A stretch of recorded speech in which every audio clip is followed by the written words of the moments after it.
Ikaze kuri buri wese uba wahisemo kubana natwe mu makuru yacu ya buri munsi kuri M24 TV.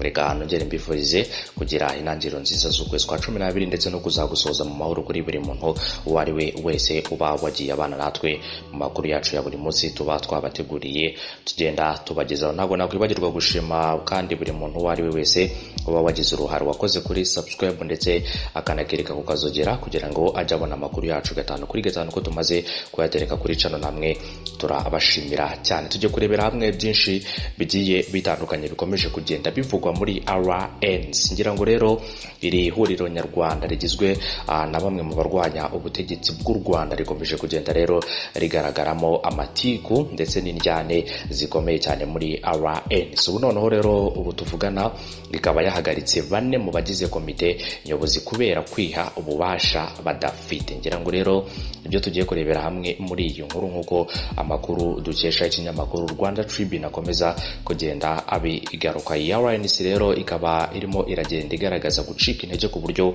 bukomeye cyane ndetse irimo iragenda inagaragaza intege nke cyane rero mu banyamuryango bayo, dore ko rero hatangiye kugenda havuka indyane zigiye zitandukanye. Ku munsi w'ejo nibwo nakugejeje inkuru bivuga ku bijyanye na Kayumba Nyamwasa, Kaza Sherive Condo ndetse na Frank Ntwari, nabo rero byamaze gutangazwa ko basezerewe muri RNC nkuko inkuru nakugejejeho yakomezaga kugenda ibivuga, ndetse bahita banashyiraho komite nshyashya, akaba ari komite y'inzibacyuho izamara amezi agera kuri 28, no kuvuga imyaka igera kuri 2 yose. Tukarero ndetse tunarebere hamwe byinshi bitandukanye bikomeje kugenda bivuga muri RNC, hanyuma tuze turebera hamwe ibijyanye n'abo yahagaritse ndetse n'icyo babajishije kugira ngo rero babe babahagarika muri RNC. Ngira ngo rero iyi ni inkuru ikomeye cyane itagomba kugucika, gisabwa gukora no kubakora kuri subscribe ndetse ukaba wananyeganyeza akazogera mu rurimi rw'igifaransa ni s'abonner, hanyuma ugakomeza kubana natwe gatanu kuri gatanu. Bahaye ikaze muri iyi nkuru mwese. Ngishyaka rirwanya ubutegetsi bw'igihugu cy'u Rwanda ari ryo RNC rikaba ryahagaritse by'agateganyo bamwe rero cyangwa se abagera kuri bane mu bagize komite nyobozi yaryo kubera gukora inama mu izina rya komite nshingwabikorwa y'intara ya Canada mu buryo buhabanye n'indangagaciro zayo ndetse no kwiha ububasha badafite. Abo ngabo rero bahagaritswe bagera kuri bane, amazina yabo ngaya akaba rero araba bakurikira. Harimo rero uwitwa Simeon Ndwaniye, akaba ari umuhuzabikorwa w'akarere ka Windsor, akaba rero akanaza Jean Paul Ntagara cyangwa se uwo bita Ntagara, akaba umuhuzabikorwa wungirije w'intara ya Canada, akaza Ashire Kamana, komiseri ushinzwe ubukangurambaga mu ntara ya Canada, Tabita Bwiza, komiseri ushinzwe abari n'abategarugori mu ntara ya Canada, akaba n'umubitsi mu karere ka Windsor. Ngira ngo rero uyu Tabita Bwiza ndetse akaba ari na mwene wabo na Beni Rutsabana, uko amakuru twagiye tubagezaho yakomeje kugenda abigaruka. Itangazo rero ribahagarika by'agateganyo ryashyizweho umukono na Jerome Nayigiziki, akaba umuhuzabikorwa mukuru w'ihuriro nyarwanda RNC ku itariki ya 26 Ugushyingo uyu umwaka. Dore ko rero iri tangazo riteye ryashyizweho umukono na Jerome Nayigiziki, rero akaba umuhuzabikorwa mukuru w'iri huriro ari ryo rya RNC. Ngira ngo rero ni itangazo ryaturutse Washington DC, akaba ariho ryaturutse muri Leta Zunze Ubumwe za Amerika ku itariki ya 26 Ugushyingo 2019. Impamvu rero iri tangazo ngo nuguhagarikwa by'agateganyo ku mirimo yose y'ihuriro. Bwana Simeon Ndwaniye, umuhuzabikorwa w'akarere ka Windsor, Bwana Jean Paul Ntagara, umuhuzabikorwa wungirije w'intara ya Canada, umubitsi w'intara ya Canada, wahagaritswe kuri uwo umurimo by'agateganyo kubera gufatira umutungo w'ihuriro n'uw'akarere ka Ottawa, icyo twita Ottawa cyangwa se mu karere ka Ottawa mu gace bita Gatineau. Hakaza Bwana Ashire Kamana, komiseri ushinzwe ubukangurambaga mu ntara ya Canada, akaba n'umuhuzabikorwa w'akarere ka Ottawa Gatineau.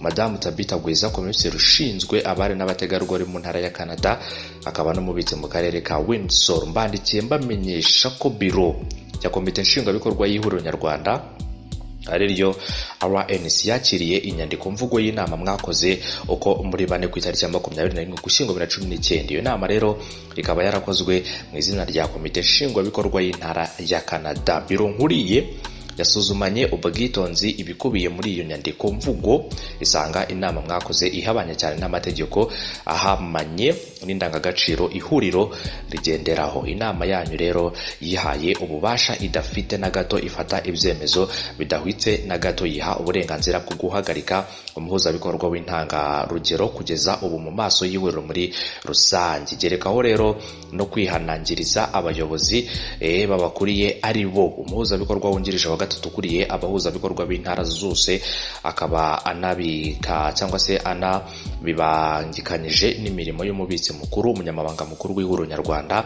ubwo rero mu bagize akanama k'inararibonye akanza rero kandi mutanaretse n'abagize n'abagenzi banyu rero muhuriye muri komite nshingwabikorwa y'intara ya Canada. Kubera rero uburemere bw'amakosa mwakoze kandi mu rwego rwo guca akajagari no kubungabunga ubusugire bw'ihuriro nyarwanda, bamenyesheje ko guhera uyu munsi ku itariki ya 26 muhagaritswe by'agateganyo ku mirimo yose buri wese yakoraga muri izi cyangwa se mu izina ry'ihuriro. Muzahabwa igihe gihagije cyo kwisobanura imbere y'inzego zibishinzwe kugira ngo icyemezo cya burundu kizafatwe. Ntawuzi cyangwa se icyemezo cya burundu kizafatwe, ntawuzi nkwizanyijwe rero cyangwa ngo niganwe ijambo. Ibyo rero akaba ari byo bakomeje kugenda bagarukaho muri iyi baruwa arangije asoza avuga ngo mugire amahoro. Jerome Nagize umuhuzabikorwa mukuru w'ihuriro nyarwanda. Hanyuma rero ibingibi bikaba byaranamenyeshejwe komite nshingwabikorwa y'ihuriro nyarwanda aho bari hose, abahuzabikorwa b'intara bose, binamenyeshwa umugenzuzi mukuru, bikumenyeshwa kandi ukuriye inteko y'inararibonye, abagize komite nshingwabikorwa n'abayoboke b'intara ya Canada bose. Ngira ngo rero iyo ni itangazo ribahagarika ku mirimo bose uko ari 4. Iri tangazo ariko rikaba ryaraje mu gihe hashize iminsi mike abangaba barahagaritswe ariko bakanga guhagarara ku mirimo yabo, bakavuga ko rero bafite uburenganzira ndetse n'amahame y'ishyaka bajemo abemerera mu kuba rero bajurira ibyemezo bari barafatiwe, bakavuga ko rero bafite uburenganzira bwo gukomeza kuba muri iri shyaka, dore ko ngo barijemo kubw'urukundo, ntago barizanywemo n'abantu rero barafite urukundo n'ubundi rwo gukomeza kurikorera mu bushake bwabo. Nta muntu n'uyu n'umwe ubategetse ibyo bagomba gukora. Iyi ni M24 rero mwese ndabashimira cyane muba mwabanye natwe. Mukanya tugiye kuza turebera hamwe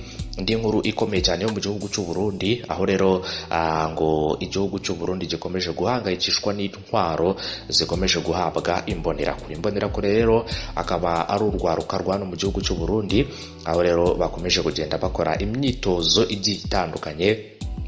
Akaba ari imyitozo rero isa nkaho izi mbonerakure bari kuzitegurira urugamba, ndetse rero no mu gihe haba havutse ikibazo icyo ari cyo cyose ngizi mbonerakure zikaba zatabazwa hanyuma zigatabara, nk'uko amakuru atugeraho kuri M24 TV akomeza kugenda abigaruka. Tugiye kurebera hamwe rero imbunda n'imyitozo ikomeje kugenda zihabwa izi mbonerakure mu gihe rero bikomeje kugenda bitera ubwoba abantu benshi hariya mu gihugu cy'u Burundi. Umutekano w'iki gihugu ntago uhagaze neza, aho rero bamwe bakomeza kugenda bavuga byinshi bitandukanye, gusa rero abihweza mu bya politike avuga ko rero igihugu cy'u Burundi ibijyanye n'umutekano wacyo ahanini bishingiye ku matora y'umukuru w'igihugu, ndetse rero bikaba binashingiye no kukuba nyiricyubahiro Petero Nkurunziza bisa nkaho yanze kurekura ubutegetsi. Ibingibi rero bikaba byaratumye imwe mu mitwe yitwaje intwaro ndetse na bamwe mu batavuga rumwe n'ubutegetsi bahagurukira mu kuba barwanya ndetse bakanatembagaza intwaro ya nyiricyubahiro